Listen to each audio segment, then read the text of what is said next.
Good evening बच्चों, कैसे हो आप लोग। आज हम आपके लिए फिर से एज के एक प्रैक्टिस सेशन लेकर आए हैं और इसमें हम 6 सवाल लेकर आए हैं। पहला सवाल एक सरप्राइज है। मैं अभी एग्जामिनेशन का नाम आपको नहीं बता रहा हूँ। पहले हम इस सवाल को सॉल्व करते हैं, देखते हैं कैसा ये सवाल लगता है। फिर मैं अंत में इस सवाल के उस एग्जामिनेशन का नाम रिवील करूंगा जहां से ये क्वेश्चन लिया गया है। इस क्वेश्चन में कहा गया है, जैसा कि हम लोग हमेशा कहते हैं कि इधर हम इंग्लिश का लिखते हैं और इधर हिंदी का लिखते हैं, सेम क्वेश्चन होता है बट खाली हिंदी और इंग्लिश का अंतर होता है। Dick is thrice as old as Tom. Dick की एज अब डी ले लीजिए, टॉम की एज अब टी ले लीजिए और हैरी की एज अब एच ले लीजिए। जनरली मैं यही लेकर चलता हूँ, जो बच्चे पहले से फॉलो कर रहे हैं, देख रहे हैं, वो जानते हैं। जो पहली बार देख रहे हैं उनके लिए आप एक्स वाई जेड लेने के बजाय जो नाम दे रखा रहता है वो आप ले लिया करिए, ज़्यादा बेहतर है। ए और बी ले लिया करिए। मदर फादर हैं तो एम और एफ ले लीजिए, सन और डॉटर है तो एस और डी ले लीजिए। अब यहाँ पर कहा जा रहा है Dick is thrice as old as Tom. Dick 3 गुना है टॉम का। Dick is thrice as old as Tom. पहला लाइन मैथमेटिकली कन्वर्ट हो गई। Harry is twice as old as a Dick. यहाँ से एक चीज़ और मिल गई, 2 3 टी, ये हो गया 6 टी। यानी हमने इन दोनों सेंटेंस, एक सेंटेंस में 2 लाइनें दे रखी थी, एंड से जुड़ी हुई थी, इसको हमने जोड़कर ये लिख लिया। If Dick's age is 1 year less than the average age of all three. Average age, average क्या होता है बच्चों? अगर ए और बी 2 नंबर है तो इनका एवरेज होता है a+b/2। ए बी और सी हैं तो इनका एवरेज होता है a+b+c/3। तो यहाँ पर कहा जा रहा है average age of all three. तो average age of all three हो जाएगा ये। और डिक की age is 1 less than the average age of all three. यहाँ पर डिक की एज है, दोनों में क्या रिलेशन है? डिक की जो एज है वो 1 साल कम है एवरेज एज से तीनों का। यानी डिक की एज में अगर मैं 1 साल जोड़ दूंगा तो ये बराबर हो जाएगा। फिर से समझ लीजिए, डिक की एज 1 साल कम है, यहाँ पर लेस दे रखा है तो हम चाहें तो इसको एक कम और भी कर सकते हैं। लेस से अगर आप कंफ्यूज हो रहे हैं, if Dick's age is 1 less than the, 1 साल कम है, ठीक है, इससे 1 साल कम है, एवरेज एज से 1 साल कम है, तो ऑब्वियसली ये इधर जाकर वही चीज़ दे देगा मुझको, d+1। अब देखिए, अब मैं क्या करूँगा, यहाँ पर d यहाँ पर है, h है प्लस t है, ये मुझको 3d+3 दे देगा। h प्लस t मुझे दे देगा 2d+3। ये मेरे पास एक इक्वेशन आ गया और बाकी दोनों मेरे पास यहाँ पर हैं, ठीक है। t की वैल्यू क्या आ गई? d/3, ठीक है। h की वैल्यू क्या है? 2d। h और t मेरे पास आ गए। अब मैं यहाँ पर अगर रख देता हूँ इन दोनों को मिलाकर, तो मेरे पास h की जगह मैं 2d रख सकता हूँ, t की जगह मैं d/3 रख सकता हूँ, 2d+3 रख सकता हूँ। ये और ये कैंसिल हो गया, d हो गया 3 × 3 9 आ गया। हमसे क्या पूछा गया? What is Harry's age in year. Harry की एज कितनी है? हैरी की एज है 2d, यानी 2 × 9 यानी 18 साल। तो आंसर हमारा आ गया 18 साल। बच्चों अब ये बताइए, ये सवाल आपको कैसा लगा? कंट्रोलेबल सवाल था? इस एग्जामिन जो जिस एग्जामिनेशन में ये आया था वो था कैट 2020 में ये सवाल पूछा गया था। सरप्राइज होने की ज़रूरत नहीं है, वहाँ भी कॉन्सेप्ट ही चेक होते हैं। अगर आपके कॉन्सेप्ट क्लियर हैं तो ये सवाल जिस भी एग्जामिनेशन में पूछा जाए, चाहे कैट में पूछा जाए, चाहे सी सैट में पूछा जाए, चाहे एसएससी में पूछा जाए, आप कहीं पर भी इसको कर लेंगे। ये आपके कॉन्सेप्चुअल क्लैरिटी का एकदम सीधा साधा उदाहरण है कि आपकी कॉन्सेप्चुअल क्लैरिटी है तो आप इसको आसानी से कर लेंगे। चलिए अब हम बढ़ते हैं अपने अगले सवाल की तरफ। 8 years ago, ये थोड़ा सा लेंदी सवाल है, देखने में लग रहा है आरबीआई ग्रेड बी में आया था, ठीक है। 8 years ago, 8 साल पहले, Purvi's age was equal to the sum of the present age of her son and one daughter. ये पहला स्टेटमेंट हो गया। 8 साल पहले पूर्वी की एज उसके सन और डॉटर की एज के बराबर थी। ये मेरा पहला आ गया। 8 years ago, 8 साल पहले पूर्वी की एज अपने बेटे की प्रेजेंट एज और बेटी की प्रेजेंट एज का सम थी। 5 ईयर्स हेंस, हेंस मैंने बताया था हमेशा 5 साल हमेशा बाद में आता है। हेंस मतलब बाद में या आफ्टर, ये इसका मतलब होता है आफ्टर, ठीक है? बाद में या आफ्टर। 5 साल बाद, ठीक है? The ratio of the daughters as, 5 साल बाद बेटी होगी D+5 और रेशियो कहा गया है सन्स एज के साथ, तो ये हो गया इज 7:6। यहाँ से मुझे मिल जाएगा 6D+30 और 7S+35। This will give me 6D is equal to 7S+5। एक मुझे इक्वेशन ये मिल गया, एक मुझे ये मिला था, एक ये मिला था। फिर इसका दे रखा है Purvi's husband is 7 years elder to हर।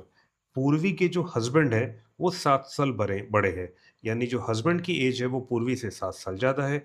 यानी पूर्वी की एज में अगर मैं 7 साल जोड़ दूं तो हस्बैंड की एज के बराबर हो जाएगी। And his present age is 3 times that of her son, ठीक है, that of his son. Husband की जो एज है वो 3 टाइम्स सन के बराबर है। देखिए, ये तीसरा इक्वेशन आ गया, ये चौथा आ गया। अब देखिए, यहाँ पर पूर्वी की एज दे रखी, सन की एज दे रखी, डॉटर की एज दे रखी है, हस्बैंड की दे रखी है। 4 वेरिएबल्स हैं, तो 4 वेरिएबल्स को अगर हमें निकालना है तो हमें क्या चाहिए? हमें चाहिए 4 इक्वेशंस, तो वो हमको यहाँ दे रखे हैं। अब नेक्स्ट पेज पर एक बार मैं फिर से लिखता हूँ ताकि आसानी से सॉल्व कर सके। मेरा पहला इक्वेशन हो जाएगा P-8 is equal to S+D। Second equation यहाँ से आ जाएगा मेरा 6D is equal to 7S, 6D is equal to 7S+5। Third equation मेरा आ जाएगा H is equal to P+7 और फोर्थ इक्वेशन हो जाएगा मेरा H is equal to 3S, H is equal to 3S। अब मुझे एक एक करके सॉल्व करना है, तो सबसे पहले मैं क्या करूंगा यहाँ पर, देखिए H is equal to P+7 है, तो मैं इसको लेता हूँ। यहाँ पर आ गया 3S is equal to P+7। यहाँ से क्या मुझे मिल गया? P is equal to S+D+8।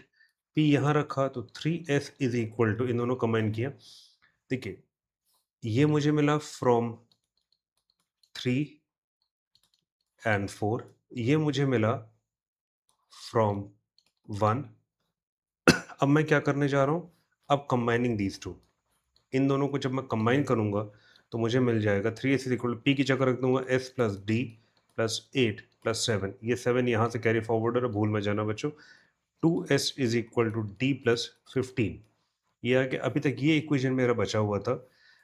मुझे अगर D रिप्लेस करना है तो मुझे 6 चाहिए, यहाँ पर 6D चाहिए, तो इसको 6 से मल्टीप्लाई कर दीजिए। तो 12S is equal to 6D+90। 12S is equal to 6D की जगह रखता हूँ 7S+5 प्लस 90, ये मुझे दे देगा 5S is equal to 95। This implies S is equal to 19, ठीक है। सन की एज आ गई 19। अब हमको निकालना क्या है? What is the present age of daughter. अब डॉटर की एज निकालनी है D। अब मैं इस वाले इक्वेशन में आ जाता हूँ। 6D is equal to 7 into 19 plus 5, ठीक है। ये मुझको कितना दे देगा बच्चों? ये मुझको जब कैलकुलेट करेंगे तो ये मुझको देगा 133 plus 5, which will give me 138, which is equal to 6D। D हो जाएगा 138/6। अगर हम इसको निकालने जाएंगे तो हमको मिल जाएगा, ये 2 बार जाएगा 12, एक बचेगा 23। तो बेटी की उम्र आ गई 23, डॉटर की तो क्या है, बस चेक कर लेते हैं ये सही है कि नहीं। 23 इज द करेक्ट आंसर। तो बच्चों, अगर कॉन्सेप्ट आपके क्लियर हैं तो कोई सवाल आपको परेशान नहीं कर सकता है एग्जामिनेशन में। चलिए अब हम आगे बढ़ते हैं। ये भी एक बहुत अच्छा प्रैक्टिस क्वेश्चन है। इधर इंग्लिश में दे रखा है, इधर वही चीज़ हिंदी में दे रखी है। हिंदी और इंग्लिश, बाकी कोई अंतर इसमें नहीं है। सवाल को वैसे पढ़ते हैं। राहुल, ध्यान से पढ़िएगा, यहाँ 3 लोग हैं, राहुल है, फिर एक सागर नाम का बंदा और एक पूरब नाम का बंदा है। Rahul is as much younger than Sagar as he is older than Purab. सवाल यहीं खत्म हो गया। इस सेंटेंस को ध्यान से पढ़िएगा। Rahul is as much younger than Sagar. Rahul उतना ही छोटा, राहुल सागर से उतना ही छोटा है, यानी सागर से की एज में से राहुल की एज घटा दी। सागर से राहुल उतना ही छोटा है जितना वह पूरब से बड़ा है, यानी पूरब से बड़ा कितना है? ये। कोई दिक्कत तो नहीं बच्चों?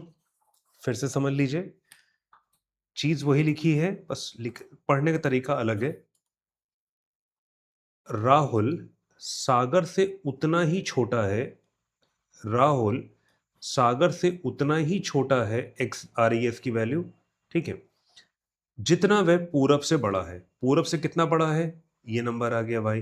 पूरब से बड़े की वैल्यू ये आ गई और सागर से छोटे की ये वैल्यू आ गई, और यहां दे रखा है राहुल सागर से उतना ही बड़ा है जितना, उतना और जितना इक्वल टू से बराबर कर देंगे तो ये चीज आ गई, यानी s minus R is equal to R minus P. सवाल यहीं खत्म हो गया। उसके बाद हमको p प्लस एस की उम्र दे रखी 66, सागर की एज 48 दे रखी, यानी s की एज है 48, तो p की वैल्यू हो गई 12 और 6 18। p की वैल्यू आ गई हमारे 18। अब हमसे पूरब की एज पूछी गई थी 18, तो ये आंसर आ गया। क्लियर? कोई दिक्कत तो नहीं आ रही बच्चों इसमें? इस सागर से एज इतना, व्हाट इज पूरब से एज? इसकी ज़रूरत ही नहीं थी कहीं हम लोगों को, हमने उसके बिना ही आराम से इसको कर लिया, ठीक है। हाँ, अब अगर ये राहुल की एज निकालने के लिए कहेंगे तो क्या हो जाएगा? ये 48 और 18, तो एस की जगह 48, इधर आके ये पी हो जाएगा, ये हो जाएगा पी का मतलब हो गया आपके 18, और इधर 2r हो गया, ये आपके 66 दे देगा, 2r, r is equal to 33। तो हमारा जो सागर है वो है 48 साल का, हमारा जो पूरब है वो है 18 साल का, और जो हमारा राहुल है वो 33 ईयर्स का है। तो ये तीन हमारे आंसर्स आ गए। ये सवाल बहुत आसान था। ये लाइन खाली कन्फ्यूजन के लिए दे रखी थी, इसकी कहीं ज़रूरत भी नहीं पड़ी, ठीक है। ये सिर्फ और सिर्फ कन्फ्यूजन पैदा करने के लिए दी गई थी। कंफ्यूज मत होइएगा, एग्जामिनेशन में एकदम बोल्डली जाना है और एकदम क्रैक करके आना है, चाहे जो भी एग्जामिनेशन हो। हम एग्जामिनेशन से बड़े, एग्जामिनेशन हमसे बड़ा नहीं है, ठीक है। अब अगला देखते हैं, the sum of the present ages of a father and son. The present age of a father and his son is 8 years more than the present age of mother। यानी मदर की एज में अगर मैं 8 जोड़ दूं, father और सन की combined as mother की एज से 8 साल ज़्यादा है, तो इसका मतलब मदर की एज में अगर 8 में जोड़ दूं प्रेजेंट एज में, तो मुझे फादर और सन की एज मिल जाएगी। Mother is 22 years older, mother is 22 years older than son, यानी सन की एज में 22 जोड़ूं तो मुझे ये चीज़ मिल जाएगी। यानी f प्लस एस की जगह में s इधर हो गया, m की जगह रख सकता हूँ s प्लस 22 प्लस 8, s और s कैंसिल हो गया, f आ गया मेरा 30। हमसे पूछा गया what will be the age of father after 4 years, तो फादर की प्रेजेंट एज 30 है, f प्लस 4 कितना हो जाएगा बच्चों? वो हो जाएगा 34। तो हमारा आंसर आ गया 34। ये क्लियर है बच्चों? कोई दिक्कत तो नहीं? जनरली ध्यान रखिएगा, the sum of the present ages is 8 साल ज़्यादा है। 8 साल ज़्यादा का मतलब ये है कि पिताजी और बेटे की उम्र 8 साल ज़्यादा है मदर की एज से, यानी मदर की एज में अगर मैं 8 जोड़ दूंगा तो मुझे पिताजी और बेटे की कंबाइंड एज मिल जाएगी। चलिए अब बढ़ते हैं अपने अगले सवाल की तरफ। X's age 3 years ago was 3 times the present age of y, ठीक है। x की जो एज 3 years ago थी वो 3 times the present age of y, ठीक है। यानी x की 3 साल की जो पहले की एज थी वो x माइनस 3 होगी आज की डेट से, इस 3 times the present age of y। ये मेरा पहला इक्वेशन आ गया। जो यहाँ लिखा था पहले सेंटेंस को मैंने मैथमेटिकली कन्वर्ट किया। x age 3 years ago, x ले लीजिए आप, x इज प्रेजेंट एज, ठीक है। y ले लीजिए, y इज प्रेजेंट एज, और z ले लीजिए, z's प्रेजेंट एज, ठीक है। तो 3 साल पहले, यानी आज की डेट से 3 साल घटा दूंगा मैं, x की उम्र में से 3 साल घटाया तो मुझे 3 times the present age of y मिल जाएगा। At present z's age is twice the age of y, z is 12 years younger than x, यानी वो 12 साल छोटा है, ठीक है। यानी z में अगर 12 जोड़ दिया जाए तो x की प्रेजेंट एज मुझे मिल जाएगी। मुझे प्रेजेंट एज ऑफ z चाहिए, ठीक है।